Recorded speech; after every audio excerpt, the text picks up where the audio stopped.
67,000 people worked on the building of the refinery. Because if you knew I was faced with the plan and the drawings all at once, right, I wouldn't have built this refinery. I would have actually chickened out. In 2024, Aliko Dangote, the richest man in Africa, the richest black man in the entire planet, stood before the world and said he regrets building his refinery. We really went through tough times. We really didn't have a clue of how huge this refinery is going to turn out to be. And I believe that was the reason why we went into building the refinery. If we knew what we are really going to get into, we wouldn't have started at all. It is a fact. If you give me that opportunity to do it again, I don't think if I'm going to do it. Should I say everyone was in shock or confused? I mean, this was a project that began around 2014 and was projected to be completed somewhere around 2019, but was finally commissioned in 2023. At the time, over 19 billion US dollars had gone into the project. And here was Dangote saying he regretted the entire investment. So what really happened? Where did things go wrong? Because I mean, this is someone that has been in business for well over 3 decades. Someone who had surmounted obstacles after obstacles, to dominate almost every industry he has ever entered. And yet, here he was, publicly regretting the greatest project of his entire life. So what could have pushed a man of this caliber to that point? Why the sudden regret?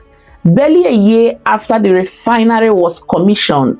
Okay, so factor this. Since Nigeria returned to democracy in 1999, not a single president has been willing to hand over the petroleum ministry to someone else. Let's even look at the list. And so from 1999 to 2007, President Olusegun Obasanjo himself was the Minister of Petroleum Resources for 8 years. The president himself, and he handed over power to President Musa Yar'Adua and Goodluck Jonathan in 2007. 2007 to 2015, we saw the Yar'Adua Goodluck Jonathan presidency emerge, and I'm going to return to it, but let's look at what happened between 2015 up until this time. And so in 2015, Goodluck Jonathan handed power over to Muhammad Buhari. And Buhari held the petroleum ministry portfolio himself once again. And so Buhari, for 8 good years, doubled as the president of the Federal Republic of Nigeria, as well as the petroleum minister. And so since 2023 up until now, 2026, the same pattern has continued. Bola Ahmed came on board and once again assigned to himself the petroleum minister. So he's doubling as the president of Nigeria as well as the minister of petroleum. And I take us back a bit. So if you recall, I sort of skipped the period between 2007 to 2015. The time of Yar'Adua and Goodluck Jonathan. So Yar'Adua served for only 2 years, and may his soul rest in perfect peace. Goodluck Jonathan came on board and served for 6 years. And so this was only the period between 1999 to date that the petroleum ministry has been assigned to, somebody else completely. So what we have here is that out of 27 years of democracy, the Nigerian presidents have personally held the petroleum ministry for at least 16 of those years, not delegated, not handed to any technocrats, but they've kept it themselves, close to their chest. And the pattern is simple to understand because whoever controls petroleum controls almost everything: the revenue, the licenses, the relationships, the leverage. And every president since 1999 has known this, which is why none of them has truly let go. So when Dangote decided to build a refinery, he was not just entering into any business sector.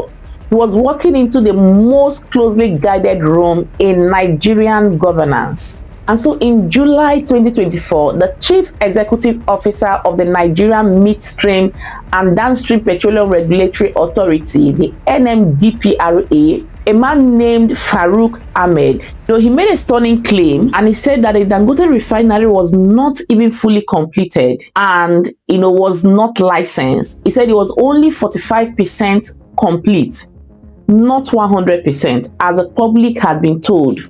Dangote Refinery is still in the pre-commissioning stage.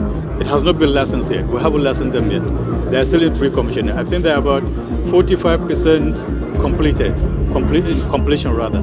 On top of this, he sort of alleged that the refinery, the Dangote Refinery, was producing inferior diesel compared to imported products. Dangote Refinery, as well as some modular refineries, they're producing between 650 to 1,200 ppm. So in terms of quality, their quality is much inferior to the imported quality. So before we go further, let me give you some sort of context about this agency. because it matters. The Nigerian Midstream and Downstream Petroleum Regulatory Authority, also known as the NMDPRA, was created in 2020 through the Petroleum Industry Bill, which was signed into law by the President of Nigeria on the 16th of August 2021. That was barely 2 years before Dangote Refinery was commissioned. Its job is to regulate the midstream and the downstream petroleum operations in Nigeria, which covers technical, operational, and commercial activities. Now, you might even be asking, what exactly does midstream and downstream petroleum cover? So think of it this way. You have crude oil sitting in the ground. The midstream handles the bridge between the extraction and processing. Things like pipelines, tankers, storage, transportation, whereas the downstream petroleum handles what happens after, which is the refining, petrochemical, manufacturing, and distribution of finished products like petrol, diesel, aviation fuel, kerosene, and plastic to the end user. This is exactly where the Dangote Refinery operates. And like any serious refinery anywhere in the world, Dangote's operation spans both sides, because before you can refine anything, you first need to secure your crude supply. So here's a question nobody seems to want to ask or even answer directly. If this regulatory body did not exist before the Dangote Refinery project began, what department was handling all of these functions before this time? Why was a brand new agency created in 2020? Right around the time the refinery was approaching completion? Was this department created specifically, to sort of monitor, regulate, or even counter the operations of the Dangote Refinery? Let's keep this question in mind and move on. And so, as would be expected, Dangote fired back. He denied every single allegation. He denied importing finished petroleum products and also denied producing substandard diesel, and called the reports misleading, saying they were based on a fundamental misunderstanding of how modern refineries operate. In terms of quality, when we started, our quality was about 600 to 650 ppm, and the 600 to 650 ppm is one of the best in terms of quality. But he went further than just defending himself. Dangote accused the NMDPRA leadership, specifically Farouk Ahmed, of colluding with international oil traders, of issuing import licenses of high sulfur fuel that should not be on Nigerian roads. He also accused him of undermining local refining capacity just because he wanted to protect the interest of foreign importers. Guess what happened next? The Dangote Refinery had its finished products tested during an official visit by the leadership of the House of Representatives. It was reported thereafter that Dangote's refined products, petrol, diesel, indeed met with international standards. For a moment, things went quiet and people assumed that the issues between these two had been resolved. We would later learn that the Dangote Refinery had been forced to purchase crude from other countries, including the United States, Angola, at international prices. How would Dangote be operating in Nigeria and be importing crude oil from US? From US. And now when they even decide to sell to him, Dangote is paying $6 above the international oil price. Why? Well, because it could not access Nigerian crude. Nigeria, a country that sits on some of the richest oil deposits on the planet, and its own refinery, the largest single train refinery in the whole world, had to go abroad to buy crude oil. I think this was the point where Dangote really went nuclear. He publicly accused Farouk Ahmed, the same NMDPRA boss, remember, of using his position to embezzle public funds. He challenged Ahmed to explain how he was able to pay approximately $5 million. Some reports say it's even over $5.5 million. Malam Farouk has 4 of his children that he educated in Switzerland at the cost of $5 million for their secondary school education alone, not university. And I know that one of them just finished Harvard. So I want to now see what kind of system are we operating, that people are now busy destroying accounts, taking money from the government, because when you look at his income does not match. For the secondary school education of 4 of his children in Switzerland, 6 years of tuition, airfare, and upkeep, he named the schools and published the specific details in full-page newspaper advertisements. He called for Ahmed to appear before a code of conduct tribunal and explain to Nigerians how a public official on a government salary could afford this figure. Now, you would want to pause a bit and let us sit alongside this. Nearly 2/3 of Nigeria's population, roughly 133 million people, live on less than $2 a day. Over 112 million people are faced with poverty, and that is the same Nigeria in which this fight is happening. The NMDPRA boss, in response, called this allegation by Dangote an orchestrated smear campaign. Ahmed said he would not engage in public brickbats and would allow investigations to clear his name. But when the pressure became unbearable around December 2025, Farouk Ahmed resigned as managing director of the NMDPRA, and the head of the Nigerian Upstream Petroleum Regulatory Commission, the NUPRC, also resigned alongside him. So this was round 1 win for Dangote. But of course, the war was far from over. It's also been this ongoing battle over who controls the price of the fuel. The NNPC, which is the Nigerian National Petroleum Corporation, wants to act as the sole buyer and distributor of Dangote's refined products. Their stated reason is to stabilize prices and manage supply volatility. Remember, the NNPC had not been directly involved all this time, but their argument was that they would supply the crude needed to the Dangote Refinery.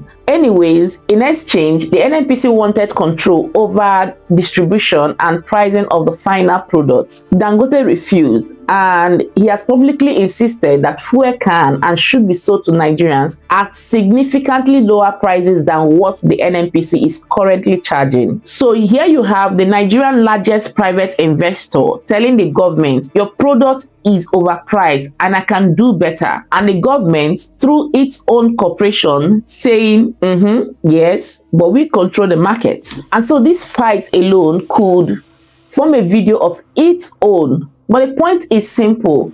This is not just a business dispute. It is the battle for who controls one of the most important and significant industries in the entire country. As of March 2026, we learned that the NNDPA had sort of, succumbed by suspending the new gasoline import licenses and prioritizing local production, which allows the Dangote Refinery to dominate the domestic market. Whether or not this is healthy for Nigerians and the average Nigerian is another argument of its own.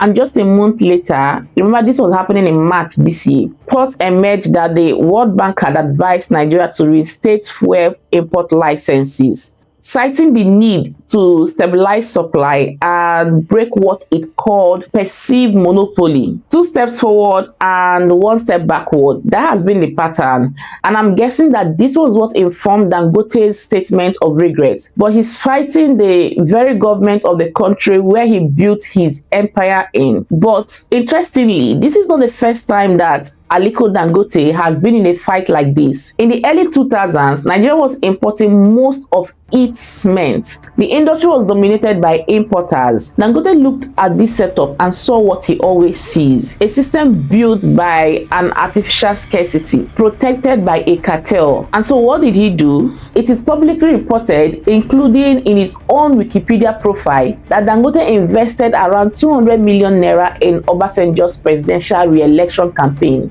And Obasanjo has confirmed recently and publicly that he called Dangote and asked him to enter the cement sector as a local manufacturer. I was worried about the situation of cement in Nigeria. I woke up at 4 a.m. I couldn't sleep. I phoned Aliko Dangote. When he came, simple question. I said, Aliko, why are you importing cement and not producing cement? Nigeria has raw materials, the limestone, the gypsum, everything, but it was importing the finished products. Obasanjo at the time wanted local manufacturing. And who did he think of? Of course, Dangote, the same man who injected millions of naira in his re-election campaign that later saw him serve a second term in office. Dangote, on the other hand, who was also heavily into cement importation, wanted a dominant position because their interests aligned. Pay close attention to this section because what followed is a masterclass in using government policy as a competitive weapon. Before I explain how, let me quickly introduce a framework that Dangote himself understood long before most Nigerian businessmen did. In strategy, there's a tool called Faceboo, which stands for political, economical, social, technological, legal, and environmental, built on the foundations laid by a man called Michael Porter, who argued that businesses must understand the structural forces shaping their industry, especially legal frameworks and political decisions. Dangote understood this early, that to win in any country, you must not only have the best product and price, you must understand how political and legal forces shapes who gets to compete and who gets shut out. And so when you have the kind of relationship that Dangote had access to, especially at the presidential level, guess what? Anybody can easily manipulate it to become something like, you support me, I support you. You support what I care about, I support what you're building. And sadly, this is just how the world works at scale. Reciprocity is not just a social demand, it is how networks function. And so as Dangote scaled up local production, import licenses started to be restricted. The government applied levies and duties that made importing cement far less attractive than buying locally. His competitors, who had built their entire businesses on imports, were suddenly swimming against the tide. Eventually, Obasanjo's led administration revoked all cement import licenses entirely. And the result, take a look at this. Dangote Cement became the largest producer of cement in sub-Saharan Africa, and its pan-African operations cut across 17 countries, and it is now a company worth billions of dollars. From all of this, I made a note of the 3 greatest business strategies that Dangote has used to dominate every industry that he has ever entered. The number 1 is make the government need you. In 2023, Dangote revealed something that was even more shocking, that for every cement that has ever been sold since inception from his factory, the government received 50% of its proceeds. 50%. Half of every cement purchased by Nigerians went straight to the government. This was not disclosed. It was not income tax. It was not VAT. This was just a specific bilateral agreement that most Nigerians never knew existed. This means the government had a direct financial interest in Dangote's success, which is good enough incentive to block others. And so they were going to do everything to support Dangote, of course, to make sure that the business does not fail, because their interest is there. But my thought is, who exactly was taking this money? I mean, where was this money going to? Why was Nigerians made to pay this exorbitant amount without even knowing? And